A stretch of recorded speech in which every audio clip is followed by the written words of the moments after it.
Alright mga idol, magandang araw sa ating lahat. May nakita tayong post, no? Si BP Sara namundok, namumundok at nagpupulot ng basura. Hindi lang naman yan, yung basura kasi natin, isipin nyo mga kaibigan. Yung mga basura kasi dapat, hindi naman talaga tinatapon kung saan-saan yan. Kasi yan po ay magiging pahamak sa atin pagdating ng araw.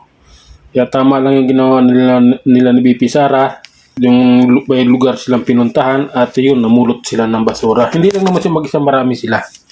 Pati nga yung mga, mga security niya, namumulot rin ng basura.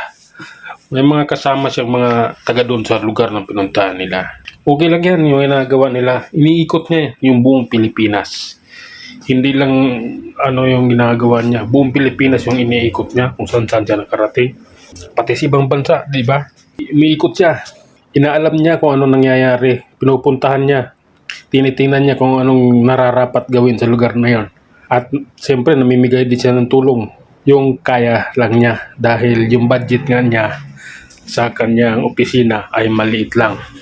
Di ba, binawasan nga yung kanyang budget.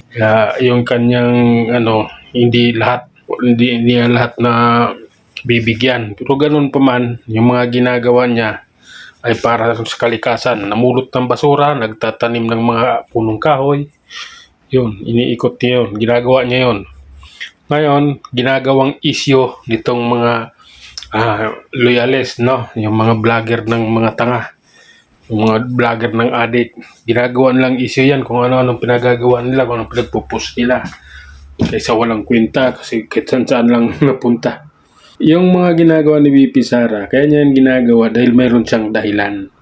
Kaya niya yan ginawa dahil mayroon siyang purpose. Di natin alam kung ano yun. Pero yung pagtatanim niya, yung pamumulot niya ng basura, maliwanag yan para sa kalikasan niyan. Maliwanag pa yan sa sikat ng araw. Lahat ng kanyang ginagawa, alam niya yan, ano yung ginagawa niya. Kasama yung team niya, kasama yung mga tao niya. Alam niya yan. Ngayon, ang hinahabol na lang ng mga kalaban niya sa kanya, ang hinahabol ng kalaban niya sa kanya ay ang matanggal siya pagka Vice President at hindi siya pwedeng tumakbo dahil takot sila na sa 2028 ay mananalo ito.